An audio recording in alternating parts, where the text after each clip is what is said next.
Your menu is too traditional for where we want to take this restaurant. That's what Vanessa told me after calling me into her office one Tuesday afternoon. She'd owned Cloudmarsh Tech for barely 3 weeks and already had opinions about the food I'd been cooking for 7 years. I'm Luca Moretti, 43 years old, executive chef at what used to be Briarloft Bistro in Providence, Rhode Island. I'd built this place from a quiet neighborhood spot into one of the most respected restaurants on the East Coast. Not with flashy techniques or molecular gastronomy, with food that reminded people of something real. We need a fresh culinary identity, she continued, barely looking up from her laptop. Something more Instagram-worthy, more fusion, more excitement. I didn't argue, just nodded once and asked when my last day would be.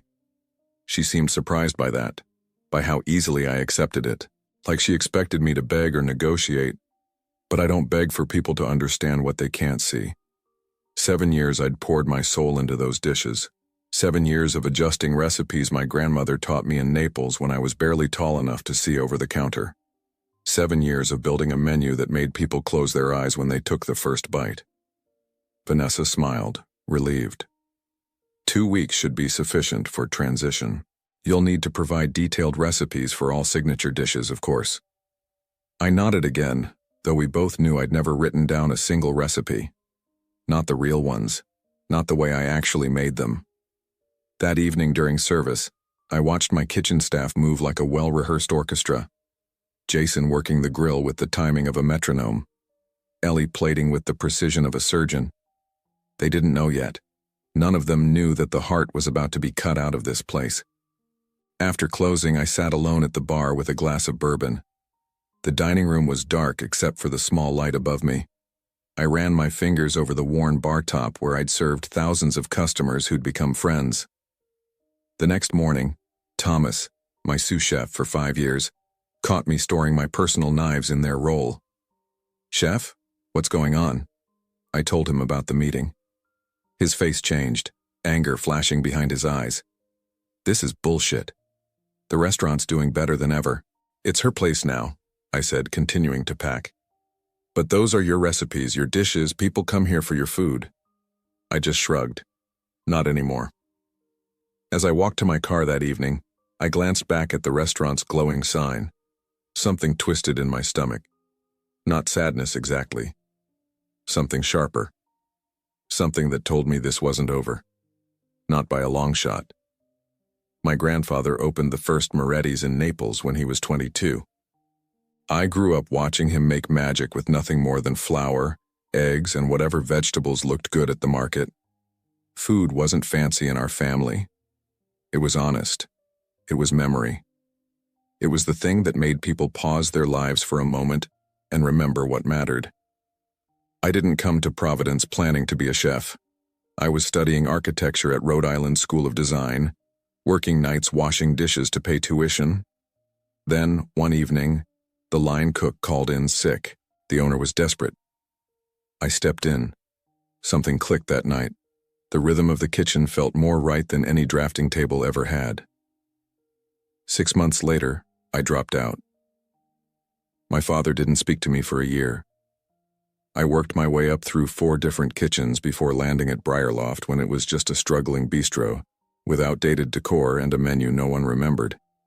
The owner, Harold, was ready to close the doors when he decided to give me full control of the kitchen. "Make food that matters to you," he said. "I'm all out of ideas." So I did.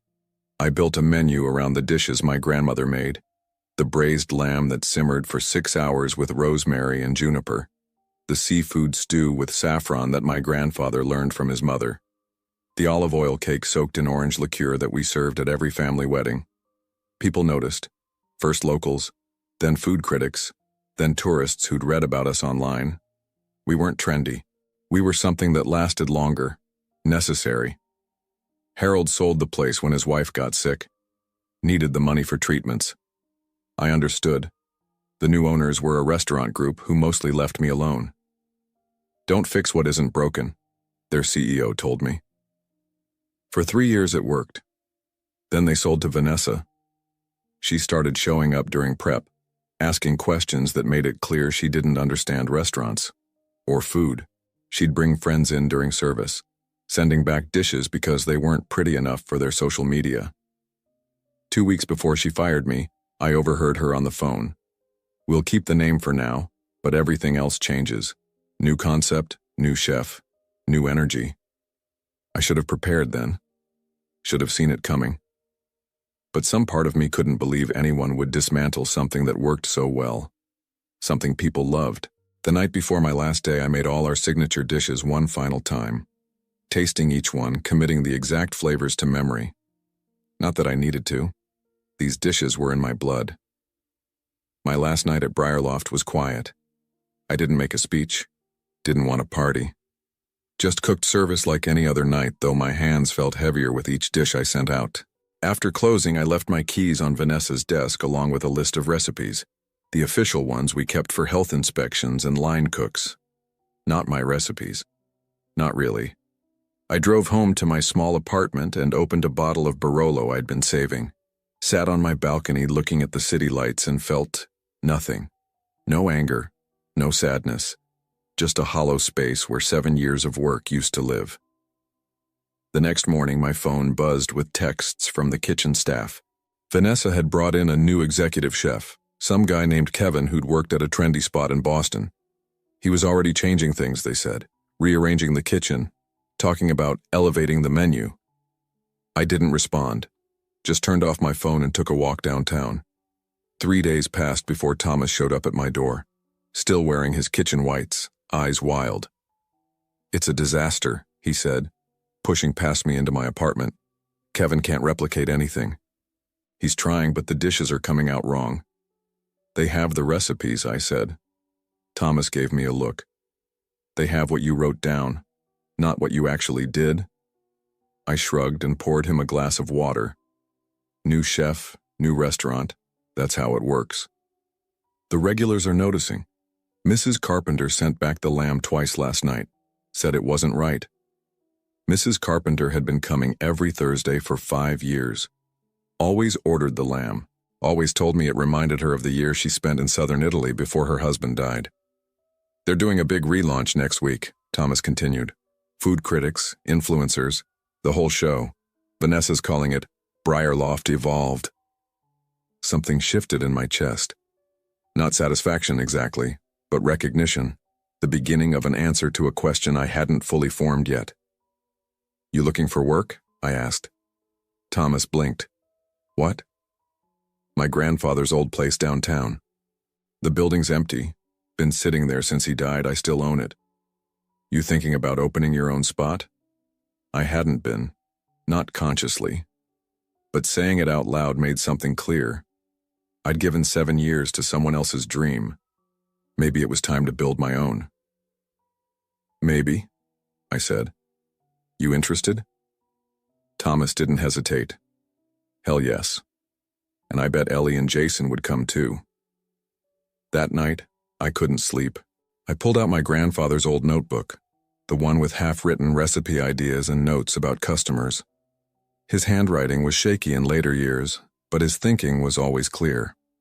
On the inside cover, he'd written, "The food remembers even when people forget." I ran my finger over those words and felt something stir.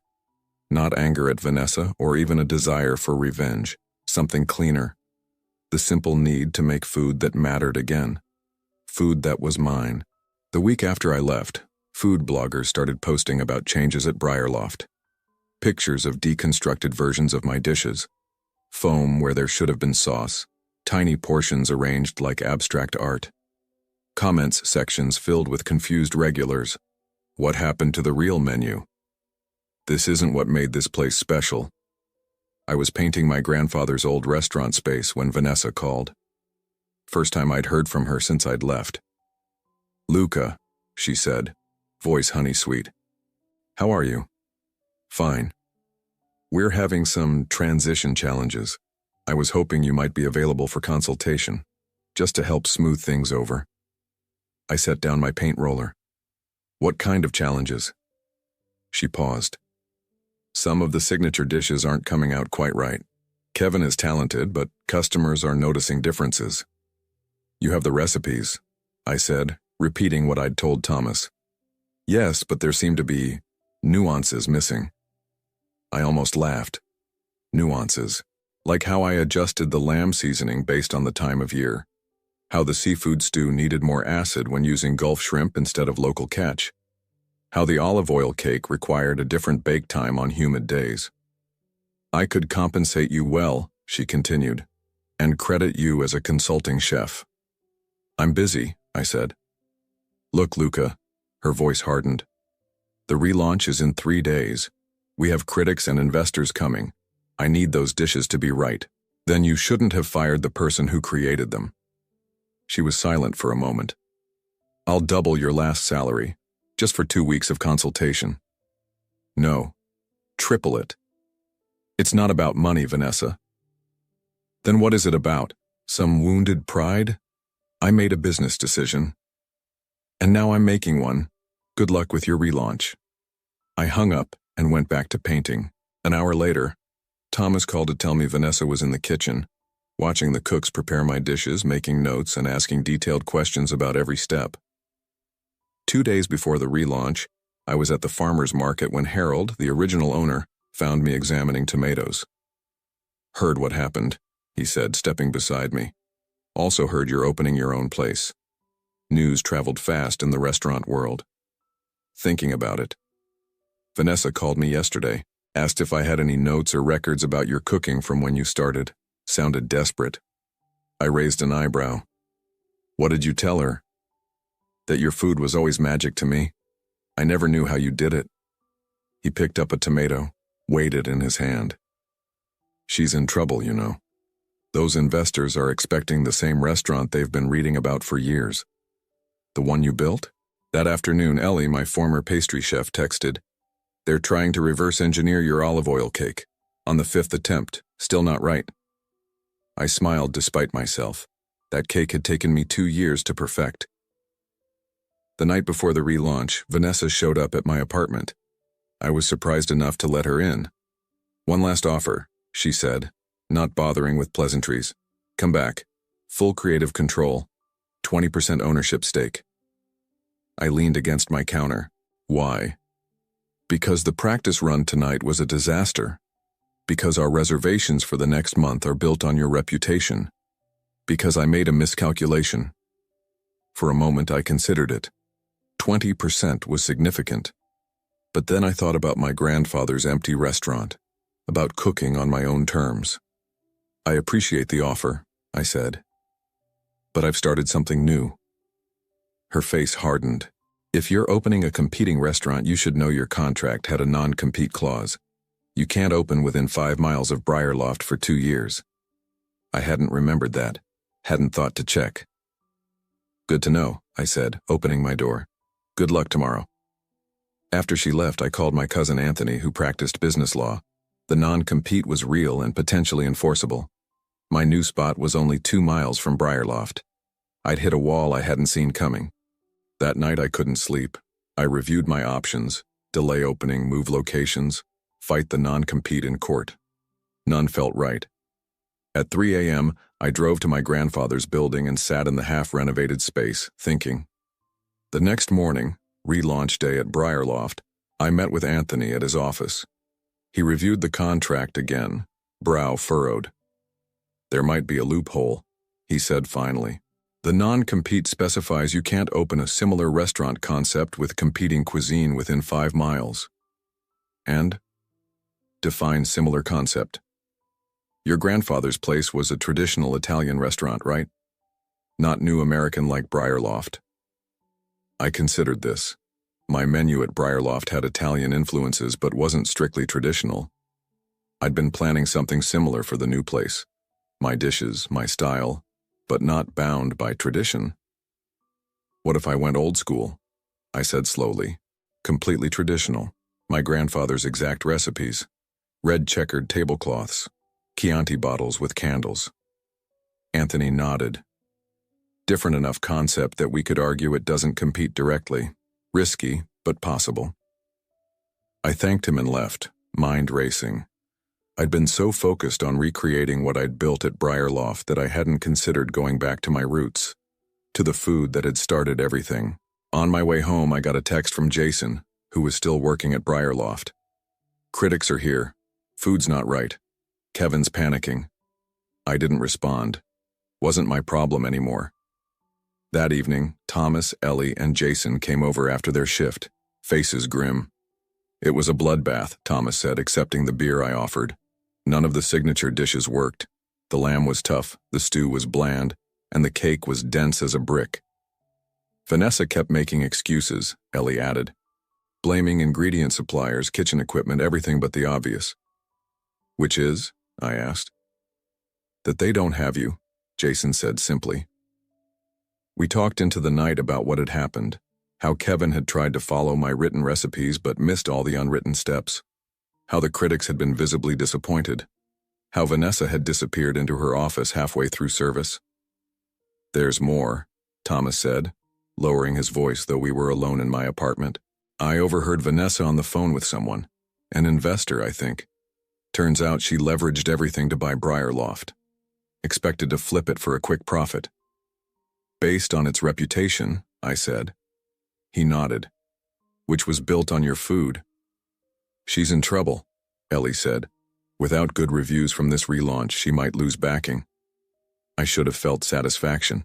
Instead, I felt a strange sense of clarity. This had never been about my cooking. It had been about money, about using what I'd built to turn a profit. I'm opening my grandfather's place, I said, going back to traditional Italian, his recipes, his way. What about the non-compete? Thomas asked.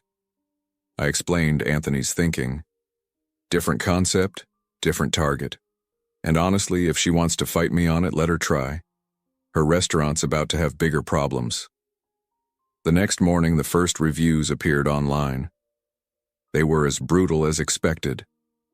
A pale imitation of its former self. All style, no substance. The soul of Briarloft has vanished. That afternoon, I signed a lease on a small storefront across from my grandfather's building. A place for a simple cafe. A place where I could cook while renovations continued on the main restaurant. I named it Moretti's Table. No concept, no gimmicks, just food that mattered. On a hunch, I drove past Briarloft that night. The parking lot was half empty. A paper sign on the door announced, "Limited menu tonight." The unraveling had begun. 3 weeks later, Moretti's Table was ready to open. Nothing fancy, just 12 tables, white walls, and my grandfather's old copper pots hanging in the kitchen. I'd handwritten the menu, 5 appetizers, 5 entrees, 3 desserts. All his recipes, unchanged since he'd perfected them decades ago. I'd been careful about permits, licenses, everything legal. Anthony had reviewed all the paperwork to ensure we were protected if Vanessa decided to make trouble. But so far, she'd been silent. According to Thomas, who'd quit Briarloft along with Ellie and Jason, she was too busy trying to save her investment to worry about me. The night before opening, my father called. We hadn't spoken much since I'd left architecture school 15 years ago. Your mother told me about the new place, he said. His voice sounded older than I remembered. Opening tomorrow. Using Nono's recipes? Everyone, I said. Just like he made them. A long pause. He'd be proud. More than he would have been of another architect in the family. Something tightened in my chest. You should come sometime. Maybe I will, he said. Then, I kept his old recipe book. The real one, with all his notes. Your mother thought you might want it. I hadn't known it existed. I would. Very much. 2 days after we opened, with no advertising beyond an Instagram post by Ellie, we had a line out the door. Word had spread among Briarloft regulars that I was cooking again. We served 40 covers that night with just the 4 of us working. Me and Thomas in the kitchen, Ellie and Jason handling the front. Every dish went out exactly as my grandfather would have made it. Simple, perfect, honest. A week later, Mrs. Carpenter, the Thursday lamb regular from Briarloft, found us. She hugged me with tears in her eyes.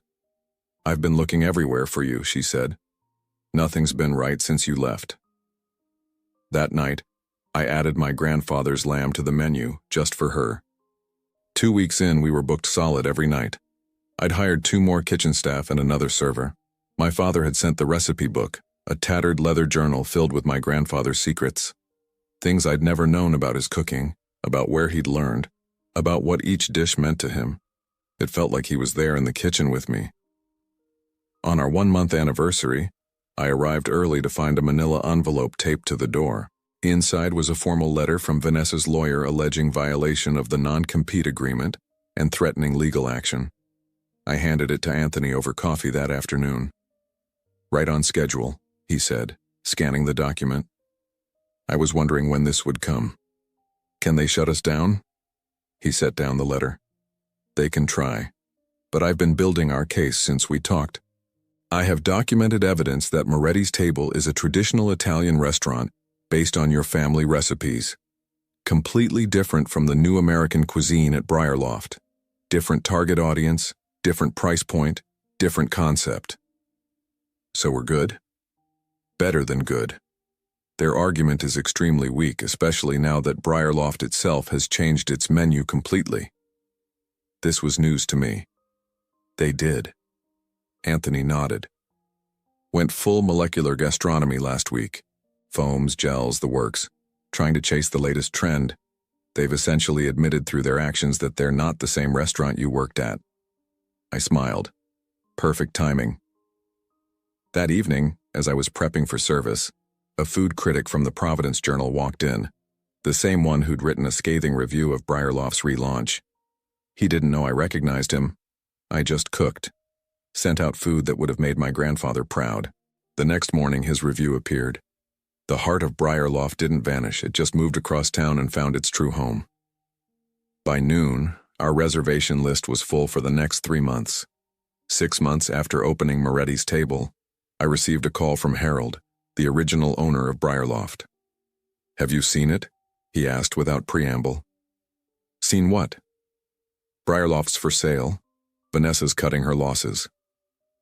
I hadn't known, hadn't really thought about Briarloft in months. I'd been too busy running my own place, expanding the menu, training staff. "Asking price is half what she paid," Harold continued. "She's desperate for a quick sale." "Not my problem," I said, though something stirred in me.